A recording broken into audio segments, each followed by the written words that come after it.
Oh, good evening. We are in Texas, and that means voter suppression is alive and well. Of course it is, especially ahead of Super Tuesday, especially after Bernie is doing well with Latinx voters. Texas closes hundreds of polling sites, making it harder for minorities to vote.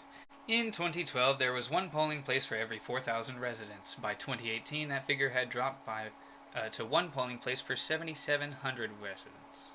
A 2019 paper by the University of Houston political scientists found that after the country's transition to vote centers, more voting locations were closed in Latinx neighborhoods than in non-Latinx neighborhoods, and that Latinx people had to travel farther to vote than non-Hispanic whites. This is just how Texas lawmakers routinely disenfranchise their Latinx communities, their communities of color, to keep the state reliably Republican leaning. They do not want the growing demographics to change the political makeup of Texas. They want to preserve their power, their stature, their policies, their pro-business laws and regulations. The whole system is relied upon the coexistence of money and power in the political structure, and any challenge to that must be supplanted at every turn. If you let even one of these people in, you are just allowing a crack in the foundation that will eventually lead to a total collapse.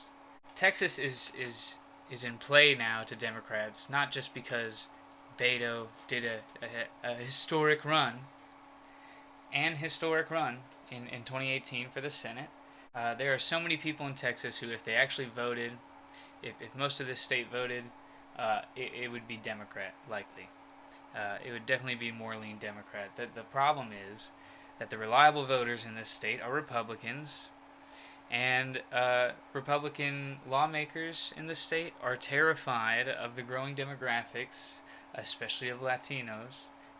They are so scared of them that they will close polling locations in those areas routinely over years. Just reduce the amount. Try to consolidate them into new voting centers that you don't have to have as many polling locations if you just make big voting centers that are in inconvenient locations for these people to travel to, especially if they have work, which they can't usually get time off of, especially for long lines on election day because there's so few polling locations. With more people trying to vote, as is assumed, turnout's supposed to be high, they're still closing locations because they don't want you to be able to cast your vote if you're going to vote for a Democrat. This is especially infuriating because a democracy only works when everyone can exercise their right to vote meaningfully.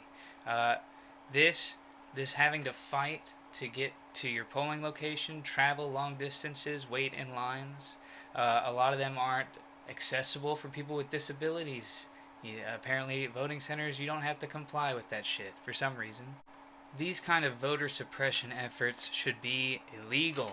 If anyone is denied their right to vote in this state, I am denied that right.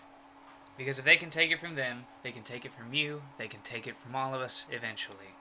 And don't think they won't. They close more and more of these polling locations every election.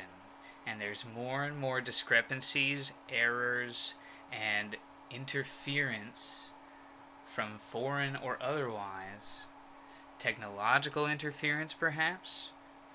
We know it's possible. Several people have demonstrated, even children have demonstrated how easy it is to hack voting machines that Texas and many other states use. Another reason it's important to fight this and go vote anyway is that the president is likely to appoint another Supreme Court justice in the next 4 years.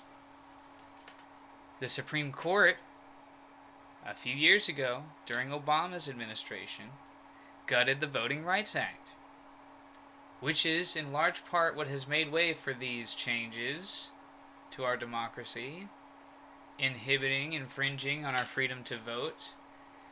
They don't have to demonstrate that these polling places being closed is not being done along racial lines. The other reason that they're doing this is that they know they're trying to hold on to power as long as possible, and they are kind of freaking out in these past couple years because the trends are not in their favor. Just look at this. Socialism in Texas is favored 56% to capitalism at 37%. Capitalism is less favorable in Texas in this poll, according to this poll, among Democrats, than in California. That's crazy. Nobody else really has been making inroads with the Latinx community like Bernie has. Definitely not Joe Biden. Joe Biden hasn't even really been campaigning, especially in Texas. He pretty much counts that as a lock.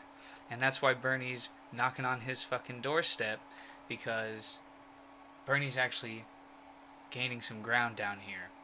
He was not even, he was I think 20 points down just a few months ago. And now it's a total toss-up between him and Biden. I have a feeling that if Bernie loses Texas, it's going to be in large part due to shit like this.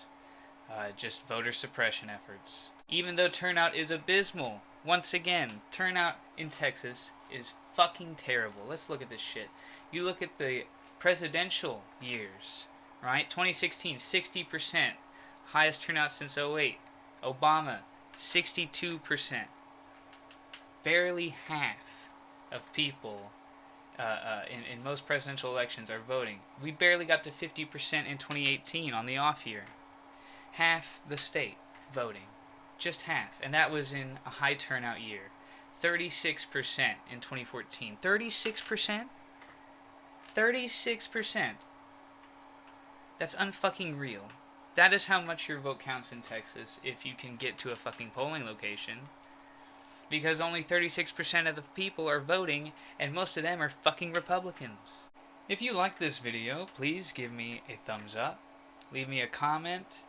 Tell me what you think. Tell me what you want me to cover. Give me comments, give me words, feedback generally. Go to my Twitter.